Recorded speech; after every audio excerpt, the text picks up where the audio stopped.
During holiday travel, some people get delirious, some get delayed, and some get Del Griffin. American Light and Fixture, Director of Sales, Shower Curtain Ring Division. Neil Page got all three. I was on my way home to spend a nice holiday with my family. Instead, I'm in a motel bed with a stranger. So instead of Thanksgiving with his family, he's spending 3 days with the turkey.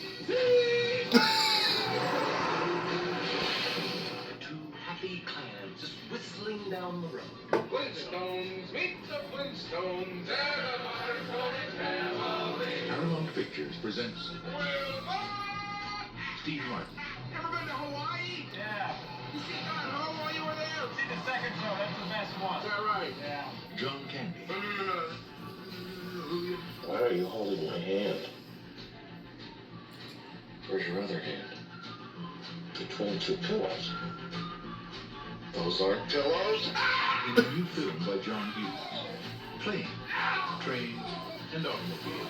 See that Bears game last week? Yeah, hell of a game, hell of a game. Well, happy Thanksgiving, everybody. So I figured, why not review Trains, Planes, and Automobiles?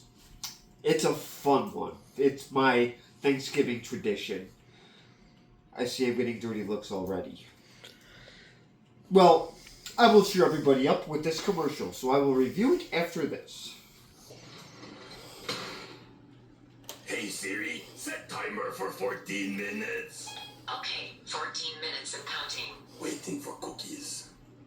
Hey Siri, play me waiting playlist.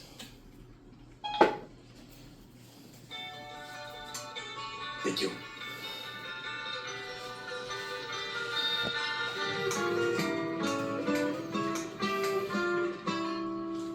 If I could say time in a bottle, the first thing that I'd like to do Need so hungry for cookie. is to say till eternity passes away, just to spend them with you.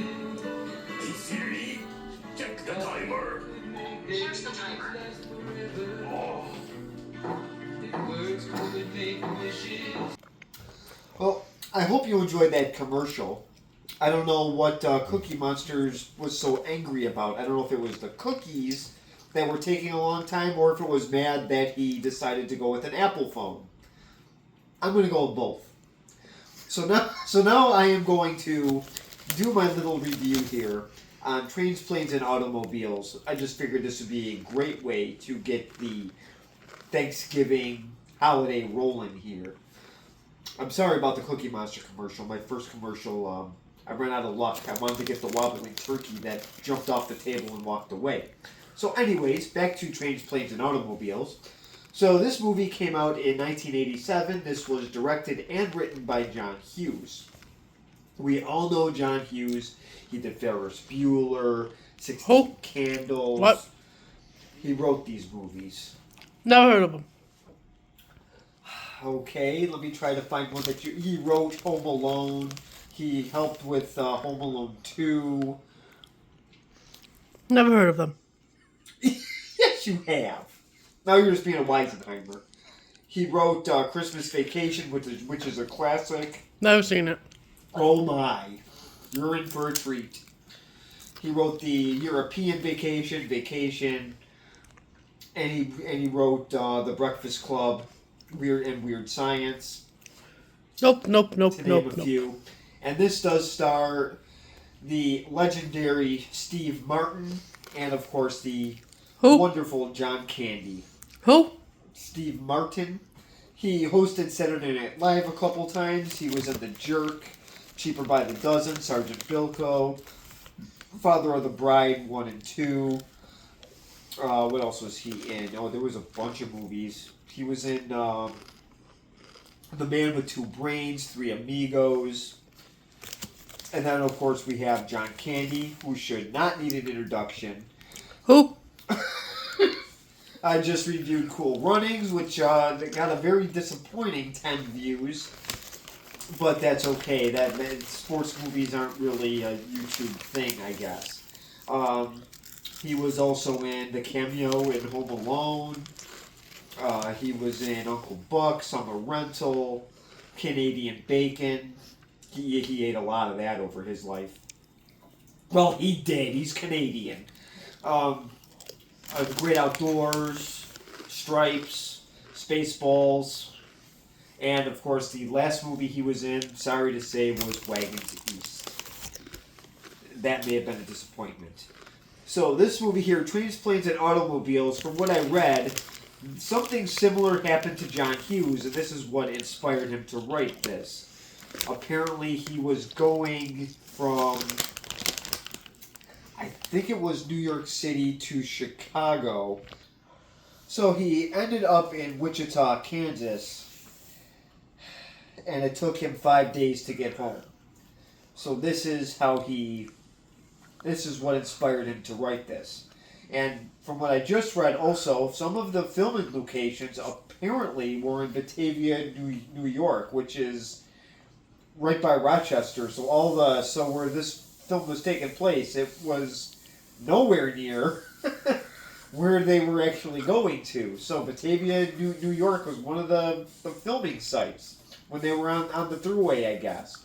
So I thought that was kind of an interesting little fact there. So really, the two main stars in this is John Candy and Steve Martin. Kevin Bacon does make a cameo appearance, but it's really just about these two characters. Very, very simple movie. Is Steve Martin is trying to get home from, he's on a business, he's working, and he's trying to get home to Thanksgiving dinner. So he's in New York City, he's trying to get home to Chicago. And it doesn't get off to a good start. You got New York City traffic for one, fighting for a cab, that's two. The airport, if he's going Southwest Airlines, that right there is three. You do have a problem. I'm just stating facts. And also, but at the very beginning, he's dealing with his boss, which is taking forever to get out of his office. So his boss pretty much has no life. He probably gets to work an hour early just to check his emails. So that is pretty much it. He goes to the airport. There's some weather problems, which is always fun around the holidays, let me tell you. There's always snow or rain, or the airline just wants to cancel your flight, or the They canceled it because of the broken. blizzard. Stop being dramatic. No, they canceled our direct flight for no reason. Forgot about that one. I did. Yes. That was also 4 years ago. Yeah, but they still happened. Or they cancel your flight for no reason. The airplane, there's a problem with it, so they have to fix it. And then they have to get another part from some other city. It's a big mess. Yeah, it took another 6 hours. Yep, it took another 6 hours. Let me tell you. For a flight that was supposed to be direct. Yep, 11 hours in an airport. Let me tell you, that's fun. And people are actually okay with that. What a bunch of losers. So anyways, he's having a big struggle getting home. So yes, he ends up in Kansas with this guy named Del Griffith, played by John Candy. He follows him around almost this whole movie. First he steals his cab, and then he ends up sitting next to him in the airport. Then he sits next to him on the airplane. And now, not to be nasty, but if Del Griffith went to Fly Now, he would have issues because he would have to buy 2 seats. Because, no, this is no joke. This is what happens. Because the airplanes, their room got a lot more crowded, so some people do actually have to buy 2 seats. It could be an inconvenience. So.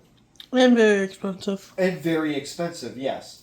So he does follow him even after this. He ends up going on a train with them. They end up in the same car together. There's just one adventure after another. They get robbed and they share a motel room together. So it is a very entertaining movie all the way through.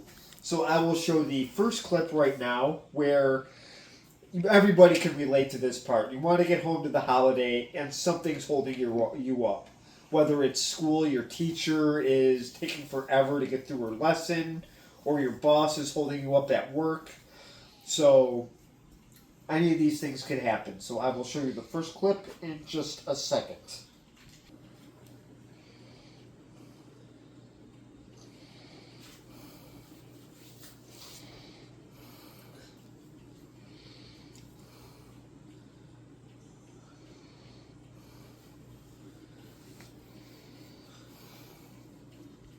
Well, this is the very beginning of the scene here, and this is what I wanted to show people, just the annoying boss, just looking at a piece of paper, pretty much. He's looking at cosmetics, and then he puts it down, and then he lifts it up again, and then he puts it down, and it looks like he's going to dismiss everybody, and then he looks at them again. So, this is a part that I'm sure everybody could relate to. So, After this part here, he does fight with a cab. I didn't want to show this scene because I wanted everybody to see it for themselves if they haven't seen it yet. But I will show the other adventures throughout the movie. So I will get to the part with the airport because his friend, after the business meeting, says that he caught a later flight because he'll never make the 6 o'clock. He has to rush. So he should have listened to his friend. So this is what happens when he gets to the airport. I will show you that right now.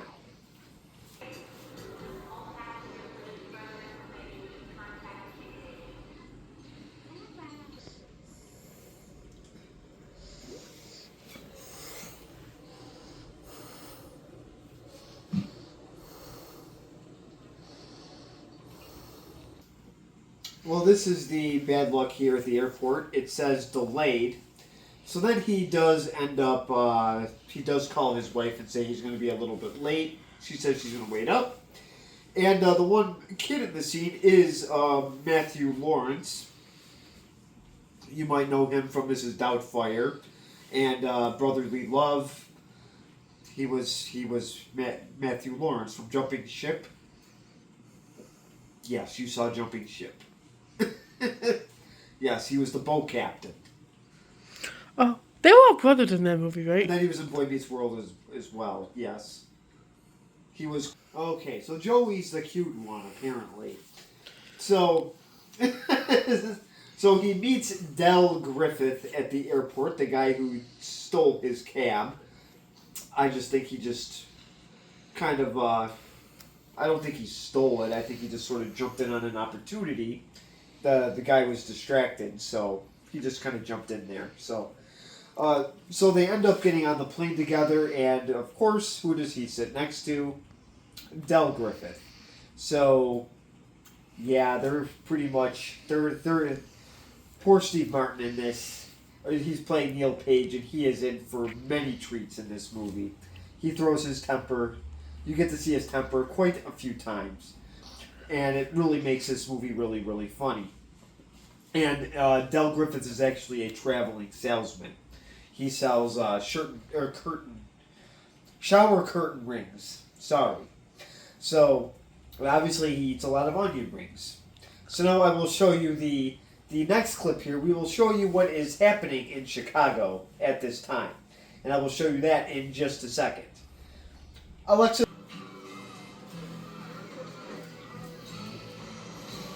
Griffin, American Light Fixture, Director of Sales, Shower Curtain Ring Division. Sell shower curtain rings. Best in the world. I think airlines like it when this stuff like this happens. But yes, there's a lot of canceled flights. And Chicago looks a little snowy, but not as bad as you might think. So I think they just canceled the flight just because the airlines are just a big pain in the butt. So he does share he's pretty much stuck in the middle between two people, Del Griffith and an old guy, and Del Griffith decides to take off his shoes. So that is probably very disgusting. How would you like to sit next to somebody on an airplane that does stuff like this? I'm sure everybody has an airplane story. So please comment on that if you've ever had one, or if you've had a bad traveling experience. This is what this movie is for. I'm sure a lot of people have run into this problem. So He is now stuck in Wichita, Kansas. I'm sure there's lots to do in Wichita, Kansas. You could get sucked up by a twister. You can go to your local farm and ride a cow. Maybe ride a horsey or two. But in the wintertime, you can't do any of that. So You can ride a horse in the winter. Would you want to? If I'm used to it, then yes. Okay, fine. Fair enough. So he ends up, he actually has to share a hotel room or motel room with Dell, and there's another problem. There's another Richard Lewis. There's only one bed. Who the heck is Richard Lewis? He was in Curb Your Enthusiasm, and everything was a problem. Every time he was on the air, so there was always a problem. So, yes, they have to share a bed. So let's see what happens. I will show you that clip in just a second.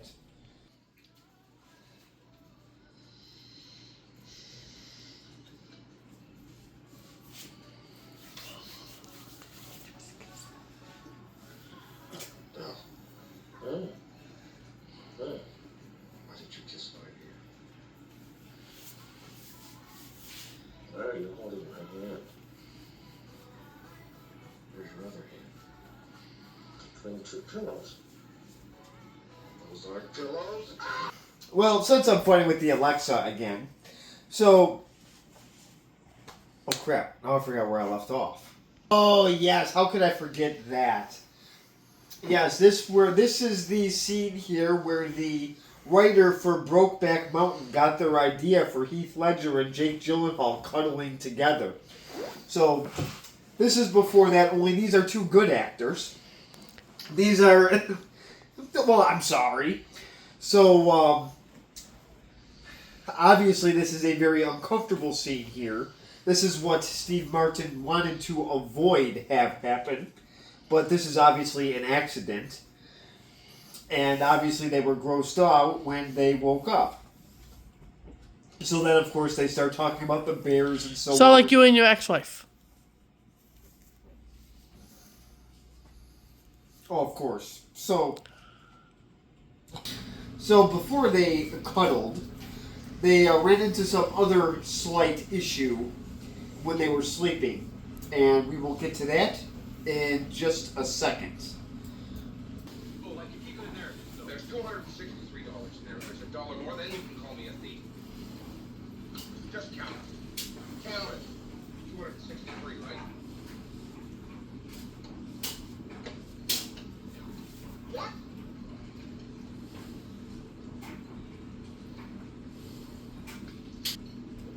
Do you think so? You know, I'm myself.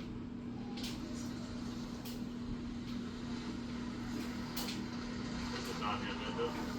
Yeah, I hope not.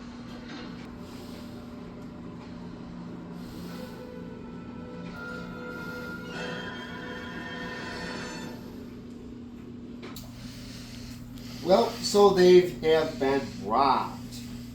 So their wallets are empty, and I would like to actually look into this a little bit more, but not. This is when people actually did carry a lot of cash on them. They didn't really. They had credit cards, but they weren't used as often as they are now. Some people would be lost without their credit cards now. So obviously they're in a little bit of a bind, but they did get somebody to pick them up at the diner because Dell, being a traveling salesman, does know people. So he got this guy named Gus. His son is going to pick them up, and he's not really the most friendly person in the world. He's chewing tobacco, spitting it out, and some of the tobacco lands up on his hand, and he shook Steve Martin's hand. So that was kind of gross. Okay. So he actually wanted his wife to pick up that heavy trunk. So that was some more of the humor that goes into this movie. So now they are riding on the back of this pickup truck, but they're not. But with the wind chill, it's about 1 degree, and they're going about, well, Dell threw some numbers out, 30 miles, then he said 50, and then he said 70 miles if he takes the back roads. Not sure how far he actually went to go to the train station. But it's a little bit of a hike in really cold weather. So, I will show the scene now because they took the, so far we showed them on a plane, now an automobile, now they're going to be taking a train. So, we will see how they are after this little Arctic blast that they just got off of this pickup truck. So, I will show you the train station in just a second.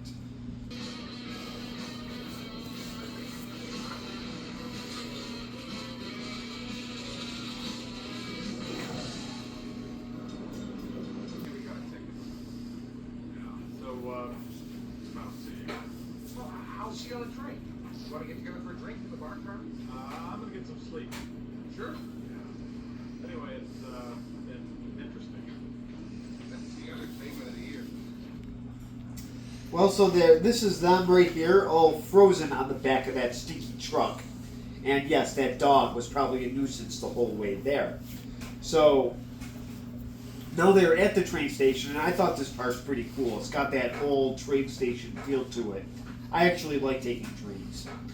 So, now they go on the train, but then of course it does break down. So now they've got another problem. That's just the whole movie pretty much. So then they end up taking a bus. So how do you get through a bus ride? I guess by singing songs. Or putting headphones in and going to sleep. Yeah, that would be something, but not everybody had headphones at this time. So, this is 1987. So, I mean, they had some Walkmans, I'm sure, but you don't see people really walking around with them. The thing with Walkmans were, they didn't really, they thought people were going to become antisocial, so they didn't want people walking, they didn't think people would want to be walking around with headphones. Boy, did that backfire. They sure do. A lot. I am one of them. So most people do, and I will show you the scene on this really uncomfortable bus ride. I really do dislike taking buses, and I will show you that scene in just a second.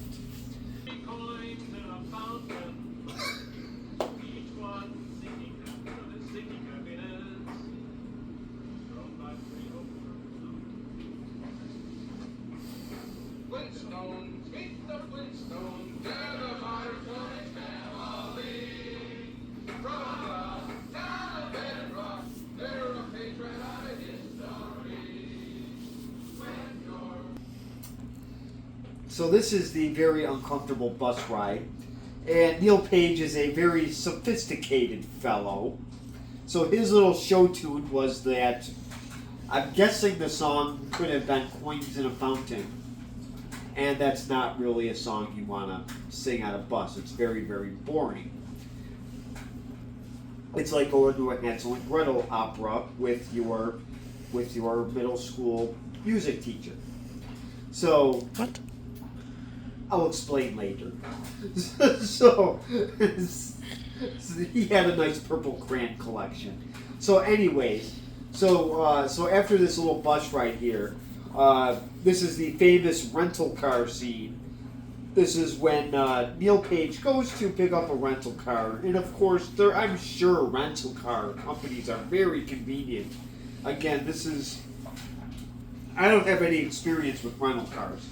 But I'm sure there are people out there that have had bad experiences. And this would be one of them. So I will show you that scene in just a second.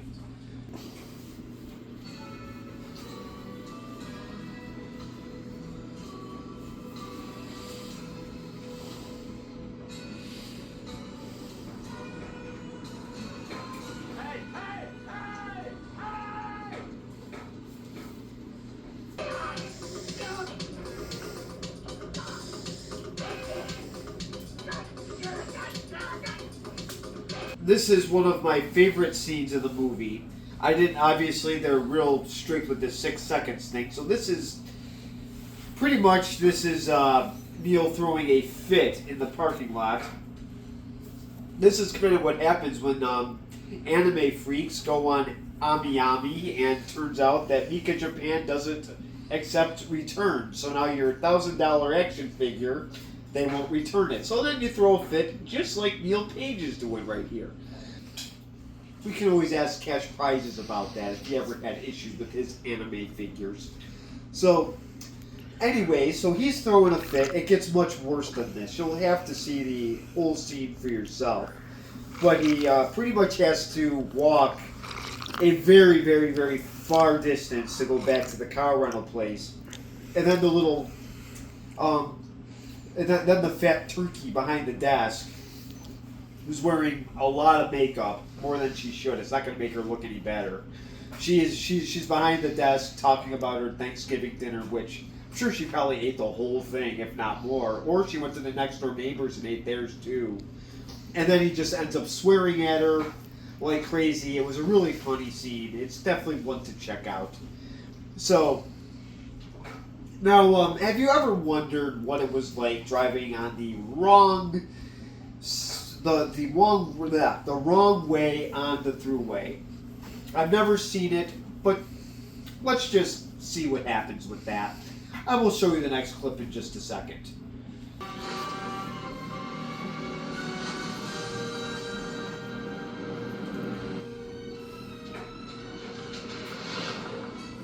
Holy shit, look at that guy on the wrong side of the highway. He's going to kill somebody.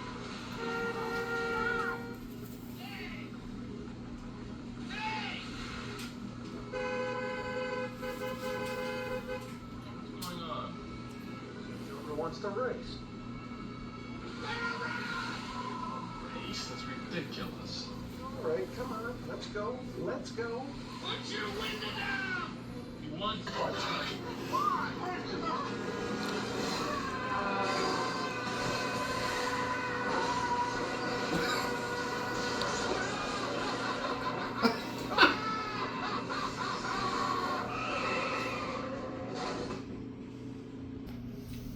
Well, this is the final clip I'm going to show. And I have to say, that part was pretty entertaining. I guess this is what happens when you're kind of frustrated with travels, you're tired, so I guess you just kind of make a mistake like this. Or you are sitting behind the wheel of your car, your jacket gets stuck, and then you end up spinning off the exit. I guess that also happened as well. So, yes, this is a movie to definitely check out for yourself. But before I do my grade, we have to turn it over to the two bozos, because they did review this movie. So I do have the Dorky and Tubby Lumpkins segment in this video. So I will show you that in just a second. There any way they can by planes, trains, and automobiles in the new comedy about an odd couple who want to fly to Chicago and end up in Kansas. It's one of 5 new movies we're going to be reviewing this week on Siskel and Ebert. And I'm Roger Ebert of the Chicago Sun-Times. And I'm Gene Siskel of the Chicago Tribune. Steve Martin and John Candy are two of the funniest men, period, on movies, on TV, guest appearances, concerts, whatever. And often when you team a couple of big stars, there is no magic. They're almost afraid of engaging each other. But in Planes, Trains, and Automobiles, there is a little magic with these two men, with Candy and Martin playing a couple of very different businessmen who meet accidentally and repeatedly because of foul-ups and traveling from New York to Chicago. A snowstorm forces their plane to land in Wichita, where they end up sharing a bed together. A fastidious marketing executive is forever trying to lose Candy, a sloppy, less uptight shower curtain ring salesman, and in St. Louis, Candy comes to Martin's rescue even though he doesn't really want him to. What are you doing? I was crushed your head like a melon. On the road again, and it's one disaster after another. But this car crash scene you're going to see is a little different as we get inside the heads of these two guys when they finally figure out they are going the wrong way on an expressway. You're going to kill somebody! Fingernail Bit is an absolute classic, and actually in the movie that I saw, that sequence is even funnier because these two guys view each other just before the moment of doom, apparently, as one is the devil and one is a skeleton deathhead. And I don't know why the film company took that out in the scene that they're releasing to us, but they're not playing fair with their own movie. Those scenes and the title, Planes, Trains, and Automobiles, might suggest that this is just one long chase picture. But it's better than that in the moments when Candy and Martin exchange emotions. which comes as a surprise in an action picture, especially when Martin realizes that Candy's simple but considerable strengths are in his character and not necessarily in the way he dresses. I wish that director John Hughes had included more of those tender moments. It would have made it an even better picture. Still, I vote thumbs up because John Candy has been given his best role to date in the movies, and he's equal to it. Steve Martin, of course, he's good. I thought it had about the right balance between the tender moments and the action moments. I think you need both.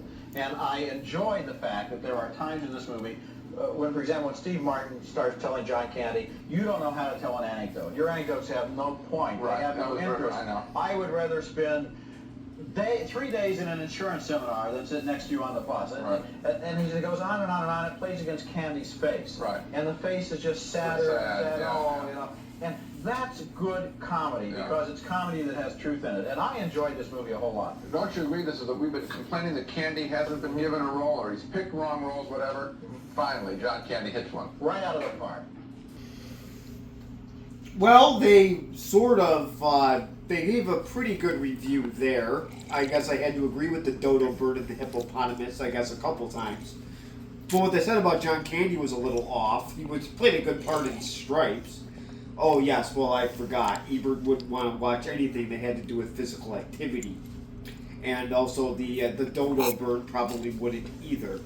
So I did disagree with them a little bit with that, because John Candy usually plays really, really good roles. So I don't understand the problem. But I actually did think this movie was really good around the Thanksgiving holiday. There aren't a lot of Thanksgiving movies. This is a really good one. I'm not going to say it's the best one because there's really not a lot to choose from except for this and Son-in-Law. And this is a million times better than Son-in-Law. Charlie Brown. That's not a movie though. That's a 22-minute special. Still better than the other one. Oh, it's a lot better than Son-in-Law, but so is Barney the Dinosaur. So, I mean, a Barney Thanksgiving would be a lot more entertaining than that. Well, so now that we're discussing these holiday movies, the Christmas ones are, of course, coming up. But if I could grade Planes, Trains, and Automobiles, I would actually have to give it a flat B. I did enjoy it. Did you like it? Didn't watch it. Okay, fine. From the clips you saw, did you like it? Sure. Okay, I got a sure. Well, it's like I said, it was a lot. I think it was better than Thanksgiving Promise, too. That was a movie they showed on network TV every single year. I'm the only one that remembers it. So, and obviously I'll be watching the parade tomorrow, and I'm already going to give that an F. I'm not actually going to review it, but no, it gets an F every single year. It is not good at all. So I'm not Last sure. year was horrible. I'm not sure what streaming service this would be at, but obviously you're going to get my usual opinion, which is just to buy the dang thing. It doesn't cost a lot of money, and it's better to have a physical copy because streaming services are becoming more and more of a nuisance, in my opinion. So I do highly recommend this for people. This is an R rating because of the rental car scene. There's a scene of swearing in it. So, again, if you have restrictions, that would be the only part to really watch for. At least I think, yes, that is the only part. Wait, which part? So, yes, so if you do want to watch a Thanksgiving movie, this is on the list. It may not be a family movie, but it is a movie to check out. So, please comment below, subscribe if you want, and thank you for watching.